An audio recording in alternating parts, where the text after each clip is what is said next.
అదే RTV app వార్తల్ని క్షణాల్లో చదివే అవకాశం ఉంటుంది. ఒక న్యూస్ పేపర్, ఒక టెలివిజన్ ఛానల్ మీ చేతుల్లో ఎప్పుడూ ఉంటాయి.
రైతాంగానికి మంచిర్యాల నియోజకవర్గ రైతాంగానికి ఎకరాలకు నీరందించిన ప్రభుత్వం ఏదైనా ఉందంటే దేశంలో అది టీఆర్ఎస్ ప్రభుత్వం, కేసీఆర్ పాలన. మొన్న ఎన్నికల ముందు కాంగ్రెస్ పార్టీ అధ్యక్షుడిగా ఆనాడు ఇంకా లోన్ తీసుకోమని ఆనాటి పిసిసి అధ్యక్షుడు చెప్పిన మాట, డిసెంబర్ 9 తర్వాత రుణమాఫీ చేశాం, 2 లక్షల మాట చెప్పడం జరుగుతుంది. దాని తర్వాత మళ్లీ పార్లమెంట్ ఎన్నికల సందర్భంలో పెట్టే రైతాంగం తరఫున రైతాంగాన్ని ఆదుకొని భారతదేశానికి అన్నదాతగా నిలిపిన కేసీఆర్ నాయకత్వం ఆనాడు టీఆర్ఎస్ పార్టీ అయితే, ఈనాడు కాంగ్రెస్ పార్టీ రేవంత్ రెడ్డి ముఖ్యమంత్రి గారు అన్నం పెట్టే రైతాంగానికి మోసం చేస్తున్న ప్రభుత్వం కాంగ్రెస్ ప్రభుత్వం, రేవంత్ రెడ్డి ప్రభుత్వం మాట చెప్తుంది. ఆనాడు రైతుల ఖాతాలో 1 లక్ష రుణమాఫీ చేసినాం. ఆనాడు 37 లక్షల మందికి 17,000 కోట్లు రుణమాఫీ చేయడం.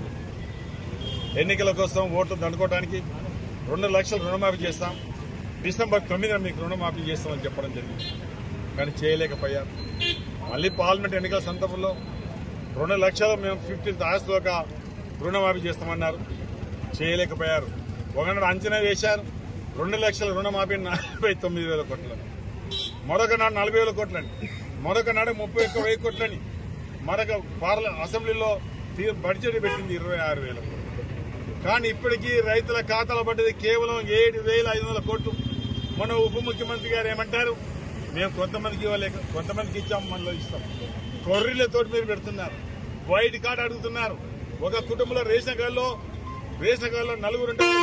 4 తీసుకుంటే రేషన్ కార్డే మీరు ఒక నిబద్ధత పెట్టారు. ఇవన్నీ కొర్రీల ప్రభుత్వం, మోసం చేసే ప్రభుత్వం. ఆనాడు కొర్రీ లేని ప్రభుత్వం టీఆర్ఎస్ పార్టీ అయితే, ఇలా కొర్రీల ప్రభుత్వం కాంగ్రెస్ ప్రభుత్వం, రేవంత్ రెడ్డి గారి ప్రభుత్వం అన్న మాట చెప్పదు.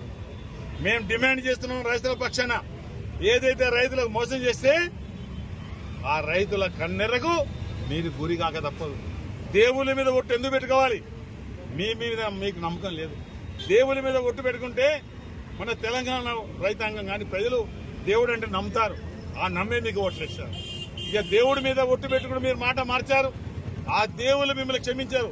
ఏ దేవుని పెట్టి దేవుని ఒట్టు పెట్టి మీరు రుణమాఫీ చేస్తామన్నారో, రైతులకు రుణమాఫీ చేయలేదు కాబట్టి ఆ దేవుళ్లే తెలంగాణ రాష్ట్రంలో కాంగ్రెస్ పార్టీని భూస్థాపితం చేస్తారనే నమ్మకం, విశ్వాసం ఇలా రైతాంగం రేపు అదే నిర్ణయం తీసుకోబోతారు. 8-9 మాసాలు గడిచింది. మళ్ళీ 4 ఏళ్ల తర్వాత మీరు ఏ రకంగా అన్ని వర్గాలు మోసం చేశారు, కేవలం రైతుల కోసం మాట్లాడుతున్నారు. అదే రైతులు మీకు వ్యతిరేకంగా మీ పార్టీని ఓటమికి ఈ రైతాంగమే కారణమైతున్న మాటలు చెప్పడం జరుగుతుంది. గతంలో దాదాపు మీకు అందరికీ తెలుసు, ఒక 75,000 కోట్లు, దాదాపు 75,000 కోట్లు మరి రైతు బంధు ఇచ్చిన సందర్భాలు జూన్ మాసంలో. మరి ప్రభుత్వం ఎందుకు ఇవ్వలేకపోతుంది చెప్పండి? రైతు బంధు ఎందుకు ఇవ్వలేకపోతున్నారు? 15,000 అన్నారు ఎకరానికి 2 దఫాల. కౌలు రైతులకి 12,000 అన్నారు, మీరు 15 లేదు, 12 లేదు. వీళ్ళు కూడా మిమ్మల్ని మీ పార్టీని భూతాపితం చేయడానికి వీరు కూడా కారకులు అవుతారు. ఒక మాట చెప్పడం జరుగుతుంది, ఏదో అధికారం ఉందని మీరు ఏదో మాటలు చెబుతున్నారు. కొంతమంది భయభ్రాంతులు చేస్తున్నారు. మాట్లాడే వాళ్ళని జైల్లో పెట్టే కార్యక్రమం చేస్తున్నారు. తప్పుడు కేసులు పెట్టి జైల్లో పెడుతున్నారు. ఎన్ని కేసులు పెట్టినా, ఏ భయభ్రాంతులు చేసినా ప్రజల విశ్వాసాన్ని మీరు చూరగొనే అవకాశం లేదు. ప్రజలు ఏ రకంగా మీకు వ్యతిరేకంగా ఉన్నారో ఆ వ్యతిరేకమే మీ పార్టీ తెలంగాణ రాష్ట్రంలో ఇంకా 4 ఏళ్ల తర్వాత నామరూపం లేకుండా చేసే కార్యక్రమం ఈ తెలంగాణ గడ్డ మీద పుట్టిన ప్రతి వర్గం కూడా ఆ రకంగా ఉంటున్న మాట చెబుతూ మరొకసారి డిమాండ్ చేస్తున్నాం.